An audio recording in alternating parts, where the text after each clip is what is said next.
رائد اللہ محمد نقوی بہجت فرماتے کہ جب بھی مجلس حسین میں جا رہے ہو اور تم سے پوچھے کہ کہاں جا رہے ہو تو یہ نہ کہنا کہ ہم مجلس میں جا رہے ہیں، یہ کہنا کہ ہم جنت میں جا رہے ہیں۔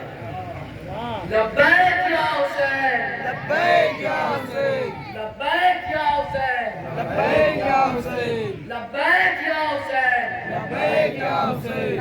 نہیں سنتے کہ زہرا آتی ہیں، سیدہ زینب آتی ہیں، مجلس حسین جہاں برپا ہوتی ہے، تو جب اتنی بڑی بڑی ہستیاں آتی ہیں تو یہ جنت نہ کہا جائے تو اسے کیا کہا جائے؟ ایک مرتبہ جناب فضہ جو گھر کی کنیز ہیں بازار کی طرف نکلی کچھ ضرورت کے تحت، بازار میں رسول اللہ کے بڑے صحابی جناب عبداللہ ابن مسعود ملے، سلام کلام ہوا فضہ سے، کہنے لگے فضہ آپ کا بڑا مقام ہے، کیا کہنا آپ کا کہ آپ جب اس دنیا سے جائیں گی تو جنت میں جائیں گی؟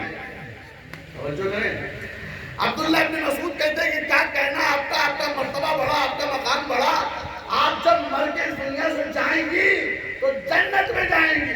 جناب فضہ انہیں بہت دیکھتی اور دیکھنے کے بعد کہتی ہیں اے عبداللہ عجیب بات کر رہے ہو، ارے ہم مر کے جنت میں کیا جائیں گے، ہم تو جنت میں رہتے ہیں۔ جہاں علی ہو، جہاں زہرا ہو، جہاں حسین ہو، ارے جہاں ان کے قدم ہوتے ہیں وہی غلاموں کی جنت ہوتی ہے۔ ایک صلوات پڑھ لو۔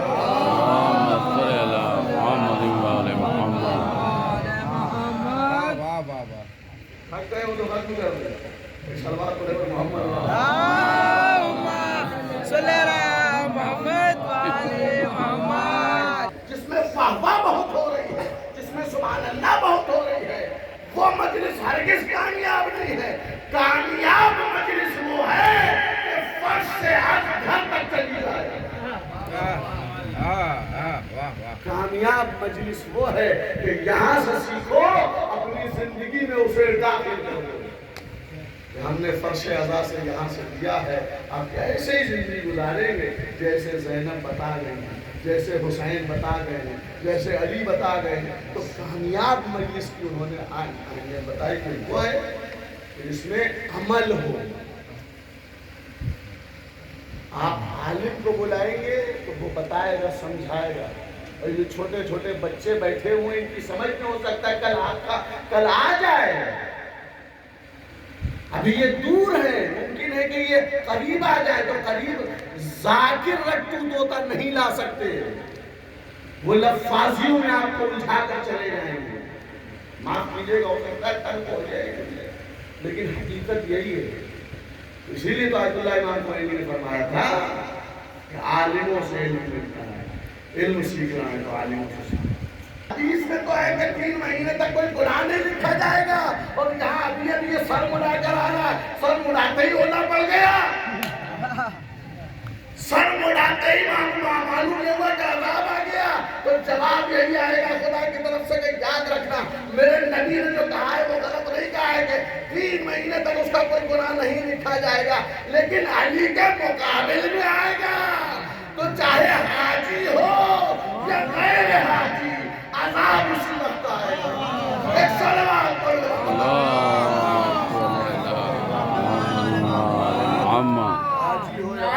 لیکن آج مسلمانوں سے پوچھئے کہ ان کو کتنے واقعے یاد ہیں، کتنے واقعے یاد ہیں؟ اکثریت مسلمانوں کی نہ احد سے واقف ہے، نہ خیبر سے واقف ہے، نہ خندق سے واقف ہے، نہ کسی اور جنگ سے واقف ہے۔ اتنے مسلمان رہتے ہیں، مسلمانوں سے پوچھئے کہ تم نبی کے کس کس واقعے سے واقف ہو، شب ہجرت کیا ہوا تھا، خندق میں کیا ہوا تھا، خیبر میں کون آیا تھا، کس کو کس نے قتل کیا، کتنے واقعات ہیں، احد میں کیا ہوا تھا، احد میں کون پہاڑوں پہ کود رہا تھا، میدان میں نبی کس کو بلا رہے تھے، کون میدان سے بھاگتا نظر آ رہا تھا۔ اتنے واقعات ہیں تاریخ اسلام کے دامن پر۔ اور غدیر کے واقعے کو لے لیجیے، کتنے گواہ ہیں، آئی وٹنس کتنے ہیں، 1.25 لاکھ، 1,25,000، ڈبل آنکھیں کر دی تو کتنی ہو جائیں گی؟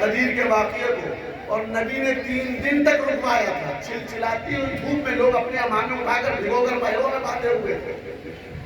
اس شدت کی گرمی میں 3 دن تک مبارکباد کا سلسلہ جاری رہا، اور مقصد یہی تھا کہ 3 دن تک جب سلسلہ جاری رہے گا، چونکہ ہر ایک کا چاہنے والا عزیز گھر میں انتظار کر رہا ہے. ابا گئے ہوں گے، آج کی ڈیٹ تھی آنے کی نہیں آئے.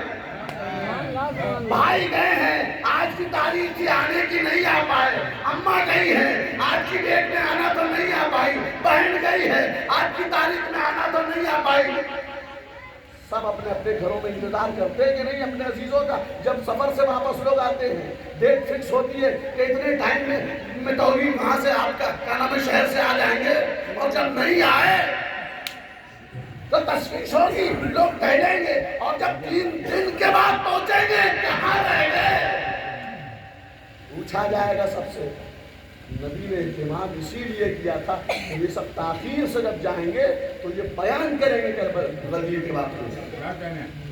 لیکن کیا ہوا؟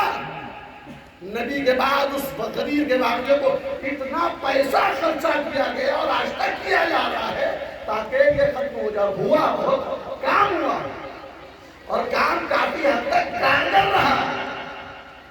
نہ آج مسلمانوں کو تاریخ اسلام کے نہ غدیر کا واقعہ یاد ہے، نہ احد کا واقعہ یاد ہے، نہ خیبر و خندق وغیرہ وغیرہ. لیکن میرے عزیزوں، بہت قیمتی بات میں کہہ رہا ہوں، بہت قیمتی بات میں کہنے جا رہا ہوں. تاریخ اسلام کا اتنے واقعے ہیں، کسی مسلمان کو اکثریت نہیں یاد ہے، لیکن کربلا کا واقعہ کسی گاؤں چلے جائیے، کسی دیہات چلے جائیے، کسی شہر چلے جائیے، آج مسلمان کا بچہ کربلا کے واقعے سے واقف ہے. جبکہ کربلا میں چشمدید گواہ کتنے تھے؟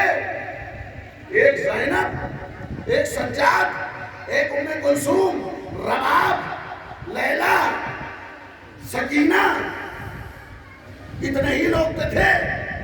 یا اس کے علاوہ اور کچھ بیویاں ہوں گی؟ لیکن جہاں 1.25 لاکھ ہے وہاں یاد نہیں ہے. جہاں 10، 12، 15 ہے وہ واقعہ گوشے کونے میں مسلمانوں تک پہنچا ہوا ہے. تاریخ اسلام کا کوئی واقعہ مسلمانوں میں، اکثریت مسلمانوں میں نہیں یاد ہے، لیکن واقعہ کربلا ہر ایک مسلمان کو یاد ہے. کیوں؟ اس لیے کہ نہ خیبر کے پاس زینب تھی، نہ احد کے پاس زینب تھی، نہ خندق کے پاس زینب تھی، نہ شب ہجرت زینب تھی، نہ غدیر کے پاس زینب تھی. ان واقعات کے پاس زینب نہیں تھی، کربلا کے پاس زینب تھی. لہذا آج کائنات کے گوشے میں اس غم امام حسین کو منایا جا رہا ہے، ماتم ہو رہا ہے، فرش عزا بچھائی جا رہی ہے. اے بھیا، اب اسی کربلا کے واقعے میں غدیر کے بھی واقعے پر روشنی ڈالی، احد و خیبر و خندق کے بھی واقعے پر روشنی ڈالی. تمام تاریخ اسلام کے واقعے پر روشنی اسی کربلا کے واقعے کے ذہن میں ڈالی جا رہی ہے. سوچو یہ فرش عزا کتنی عظیم ہے. یہ نہ ہوتی تو مسلمانوں کو کچھ پتہ نہ چلتا کہ دین کیا ہے اور دین لانے والا کیا تھا. دین ہے حضرت زینب سلام اللہ. تاریخ نے لکھا ہے، ختم کر دی میں آگے مسائل. تاریخ نے لکھا ہے اس بات کو کہ جب جناب زینب کی شادی ہو گئی ہے، اس کے بعد سے لے کر مولا حسین کی شہادت تک، شہادت کے بعد تک مدینے کی خواتین کو بلا کر درس دیتی، ساری مدینے کی خواتین آ کر پڑھتی تھی شہزادی زینب سے. اور یہ سلسلہ اس وقت رک گیا کہ جب جناب امیر کوفہ کے حاکم ہو گئے ظاہری طور پر، لہذا جناب امیر کے ساتھ زینب چلی گئی، وہاں کوفے میں رہی. تو وہاں جب پہنچی تو 4 سال مولا کی حکومت رہی. جب تک شہادت رہی تب تک جناب زینب نے وہاں اس کام کو جاری رکھا، درس و تدریس کا سلسلہ جاری رکھا. شہزادی زینب نے کتنا بڑا کام کیا ہے، کتنی بڑی قربانی دی ہے،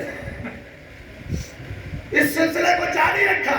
اور جب بابا کی شہادت ہو گئی تو پھر واپس مدینے آ کر اس سلسلے کو جاری کر دیا. مدینے کی خواتین اور جب بھیا حسین 28 سفر کو نکلے تو ساتھ میں یہاں سے چلی اب یہاں رک گئے یہ معاملہ درس و تدریس کا. اور اس درس میں ہوتا کیا تھا؟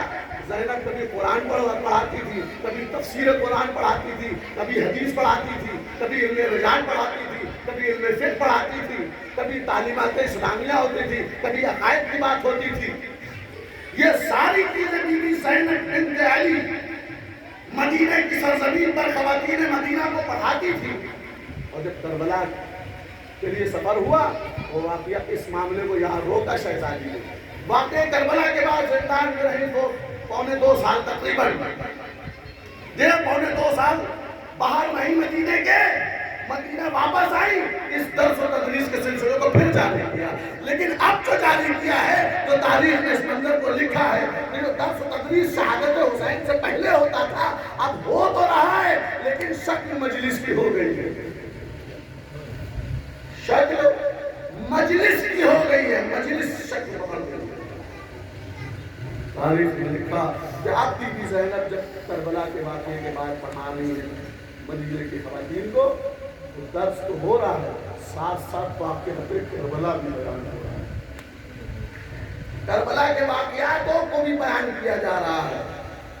اور اسی دوران بی بی زینب سلام اللہ علیہا نے دیکھا کہ جب وہ مسائل حسین، ظاہر سی بات ہے سنو، آپ غور کیجیے آج سالوں کے صدیوں کے بعد جیسے کیا نام ہے طالب علم معمولی سا تھوڑا سا علم رکھنے والے پڑھ دیتے ہیں تو آپ لوگ روتے ہیں، گریا کرتے ہیں، خواتین روتی ہیں، ماں بہنیں گریا کرتی ہیں. اب بیان کرنے والے خود زینب ہو کربلا کے واقعات، زینب کی زبان سے اگر کربلا کے واقعات بیان ہو رہے ہو تو بیویوں کا مدینے کی کیا حال ہوتا ہوگا. تاریخ کے اس منظر کو بھی لکھا ہے کہ جب بی بی زینب کربلا کے واقعات کو بیان فرماتی تھی تو وہاں کی خواتین روتے روتے کش کھا جاتی تھی اور اس قدر کمزور اور لاغر ہو جاتی تھی کہ پھر اٹھا نہیں جاتا. بی بی زینب مسائل پڑھتی تھی، ایک ایک مصیبت کو بیان کرتی تھی، مدینے کی عورتیں برداشت نہیں کر پاتی تھی، لاغر اور ناتواں ہو جاتی تھی، کمزور ہو جاتی تھی. اب وہی ایک چیز رائج ہوئی جو بیمار کربلا امام سجاد کی زندگی کے زمانے میں اور جناب زینب کے زمانے میں سامنے اور سے لوگ مخالفت کرتے نظر آتے کہ یہ نہیں ہونا چاہیے، یہ نہیں ہونا چاہیے. اب سن لیں یہ ہونا چاہیے اور اس کو پرچر کرو، بہتر سے بہتر طریقے سے ہونا چاہیے. کیوں؟ اس لیے ایک معصوم کے زمانے میں ہوا ہے، زینب کے زمانے میں. جب زینب مسائل پڑھتی تھی تو لوگ خواتین سنتی تھی کہ دش کھا جاتی تھی، کمزور اور ناتواں ہو جاتی تھی. تو وہاں کی خواتین نے ایک شربت ایجاد کیا جو بطور تبرک مجلس کے بعد ان لوگوں کو دیا جاتا. وہ شربت کیا تھا؟ آپ دنیا کے جتنے بھی مارکیٹ میں شربت کو اٹھا کر لائیے، تھکان کے بعد پیجیے، جیسے تھے ویسے ہی رہیں گے. لیکن پرانا بزرگوں کا بنایا ہوا ستو کتنا اثردار ہوتا ہے. ایک گلاس پی لیجیے، جان آ جاتی ہے، واپس انرجی پلٹ کر آ جاتی ہے. روایت تاریخ کہتی ہے کہ جب بیوی مسائل پڑھتی تھی تو وہاں کمزور ہو جاتی تھی. ان بیویوں میں توانائی پیدا کرنے کے لیے، ان کو انرجی دینے کے لیے ستو کا شربت استعمال کیا جاتا تھا اور ان خواتین کو پلایا جاتا تاکہ ان کے اندر انرجی پیدا ہو، شوگر واپس آ جائے، ان کی جو کم ہو گئی ساری چیزیں واپس ہو جاتا. پروردگار میری زبان میں وہ اثر پیدا کر دے کہ مومنین کی قلوب روشن ہو جائے، ان کی عقلیں روشن ہو جائے.